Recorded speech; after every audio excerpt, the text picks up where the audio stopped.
நாணயம் பேசாத வரலாறு இல்லை. இந்த நாணயம் பேசுவது நீண்டதோர் எல்லை. நேபாளம் நாட்டின் பொன்னான நாணய தகவலுடன் சந்திப்பதில் மகிழ்ச்சியுடன். நேபாளம் ஒரு சுயாட்சி பெற்ற நாடு. நேபாள நாட்டின் நாணய பயன்பாடு கிறிஸ்துக்கு பின் 5 தொடக்கம் 6ஆம் நூற்றாண்டிலேயே தொடங்கியதாகும். நேபாள நாணயங்கள் கலைநயம் கொண்டதாகவே அமைகின்றன. இவை மத நம்பிக்கையுடனும் பொருளாதார பயன்பாட்டுடனும் இருப்பதாக அமைகின்றன. இந்நாணயம் 1990ஆம் ஆண்டுக்கு பிற்பட்ட காலப்பகுதியில் வெளியிடப்பட்டதாகும். தேவநாகரி மொழியுடன் இந்து பௌத்த தத்துவத்தை குறிக்கும் வகையிலும் மதம், கலை, வரலாறு ஆகியவை ஒன்றிணைந்த அடையாள சின்னமாகவும் சிறப்பிடம் பெறுகிறது. முன்பக்க தோற்ற அமைப்பு நேபாள நாட்டின் மிக பழமையானதும் புனிதமானதும் யுனெஸ்கோவின் பாரம்பரிய சின்னமாகவும் அறிவிக்கப்பட்டதும் ஜனக்பூரில் அமைந்த ஜானகி மந்திர் இந்து ஆலயம் ஆகும். இது சீதா மாதாவுக்காக அர்ப்பணிக்கப்பட்ட உலக புகழ்பெற்ற இந்து கோவில் ஆகும். இதன் விசேட அம்சம் சீதை ராமர் திருமணம் நடந்த இடமாக கருதப்படுவதே ஆகும்.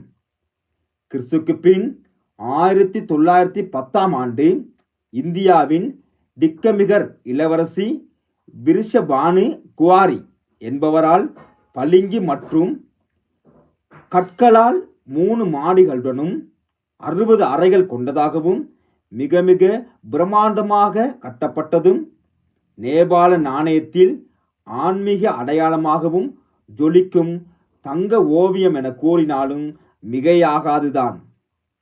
மேல் பகுதியில் தேவநாகரி மொழியில் ஜானகி மந்திர் என்றும் இருபக்க பகுதியில் நேபாள ரூபாய் எனவும் கீழ்ப்பகுதியில் நாணயத்தின் மதிப்பு 2 எனவும் அச்சு பொறிக்கப்பட்டுள்ளது.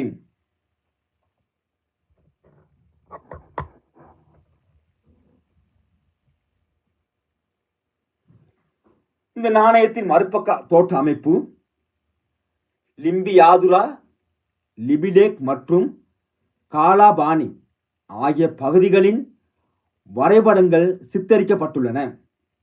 இதன் மதிப்பு 2, ஆங்கிலத்தில் 2 எனவும் நேபாளியில் 2 எனவும் விக்ரம் சம்பத் முறைப்படி ஆண்டும் கணிக்கப்பட்டதாக அமைகிறது. மேலும் தேவநாகரி எழுத்துக்களுடன் அலங்கார வேலைப்பாடுகளுக்கு உள்ளே பூக்கள், சூரியன் மற்றும் இந்து வழிபாட்டு சின்னங்கள் காணப்படுகின்றன.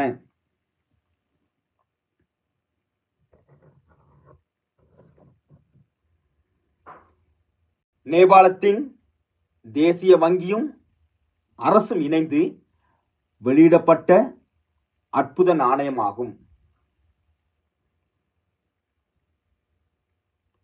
நாணயத்தில் இரு புள்ளிகளை தொட்டுணர்ந்து பார்வையற்றோரும் பயன்படுத்தும் வண்ணமாகவும் இது உள்ளது. பித்தளை பூசப்பட்ட தங்க நிறம் கொண்டும் நிறை 5 கிராமாகவும் விட்டம் 25 மில்லிமீட்டராகவும் தடிப்பு 1.6 மில்லிமீட்டருடன் வட்ட வடிவில் அமைந்து மதிப்புமிக்க நாணயம் எனலாம். நாணயம் மண்ணில் புதைந்திருந்தாலும் தன் வரலாறை மௌனமாக பேசிக் கொண்டுதான் இருக்கும். மீண்டும் ஒரு நாணய தகவலுடன் யூடியூப் வாயிலாக சந்திப்பதில் நன்றியுடனும் மகிழ்ச்சியுடனும் விடைபெற்றுக் கொள்கின்றேன்.